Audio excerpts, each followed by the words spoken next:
Hey guys, it's Pokolloss. Welcome back to Croc, Legend of the Gobbos. In this episode, we're finally going to take on the first boss level of the game, Lair of the Feeble. That doesn't sound too scary.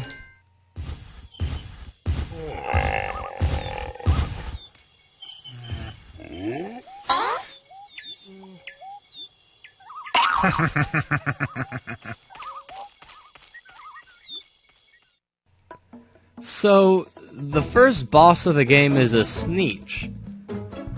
Okay, that wasn't my first guess. Anyways, before we go and face Feeble, we have a few things to do. First of all, we can ride on a magical purple platform. This platform essentially goes in whatever direction you're facing and guides you around the chasm. Actually, running on the platform won't kill you, but it doesn't speed it up either. It's just a short, chill ride over a bottomless murder pit. But enough of this platform, let's actually talk about this boss level. As you can tell, we're not actually facing the boss yet. Thankfully, this game is very merciful because if it dropped us straight into the action, we would probably die without any crystals. Every boss level has at least 2 areas to go through to collect 50 crystals. Those crystals will be your rations for the boss fight. Speaking of which, here we are, the boss door. Didn't really look too special, but here we are against Feeble, the evil murderous stick duck of doom and stars and... What the... Well, that's it? He runs after us. There's... Okay, he's the first boss. I guess I shouldn't have expected much. I really wasn't expecting him to pull out a rocket launcher out of his ass and start blowing me to hell, but I was expecting something a little bit more intimidating than this. Oh god, this is so intense! It's so exciting! Oh god, what is he gonna do? Is he gonna stop? No, he's not. He's gonna... Oh, now he did stop! Wow, okay, yeah, that was dumb. He doesn't even have a death animation. That's perfect. Thank you, Croc. Thank you for that boss fight. I will never forget it. For better or for worse.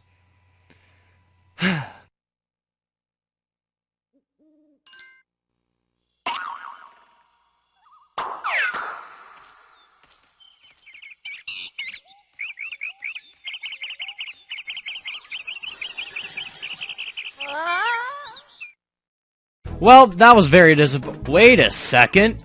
What's this island doing here? Everybody, welcome to a secret level, the Curvy Caverns. I was gonna end it with the boss fight, but as you can tell, it was extremely short, so let's have the secret level. Now, you may be thinking to yourself, Pokolloss, how in the world did you get here? And what in the hell is that thing doing? Well, that thing was jumping, first of all. Duh. Second of all, secret levels are only available to you if you collect all the Gobbos in the previous worlds. By worlds, I mean, let's say there's 3 levels and then a boss level. You have to collect all Gobbos before that boss level for the secret island to appear. Simple as that. Now, this secret island, I'm going to be honest with you, only has one thing we need. But holy cow, is there a lot of other things to do.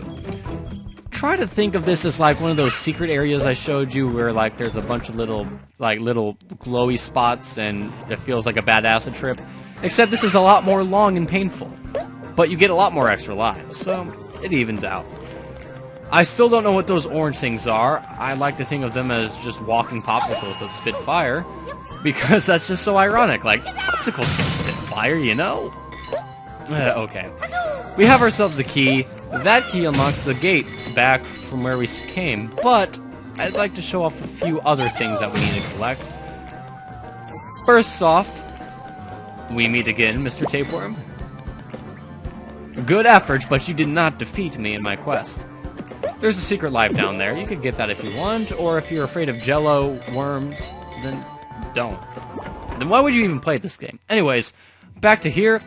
Right here is actually the end of the level. Right up over here is where we need to go. Now, secret levels don't end traditionally to how other Croc levels end, but we'll get to that later. Now, you may be wondering to yourself, hey, if you have the key to unlock the gate back at the beginning, then why are you going all the way over here? Is this some sort of shortcut? No, I just don't think a lot. That's all. It's not like I'm going over here just because I want to torture you guys. There's actually something over here. A golden key. So there's some sort of purpose. That golden key actually just leads us to more extra lives, but hey, I want to show off as much of this game as possible to you guys. And if that means you sitting around watching me walk through endless caverns, then I am so sorry. Don't worry, I feel kind of merciful, so I'll just cut out the backtracking and go straight to where we need to be.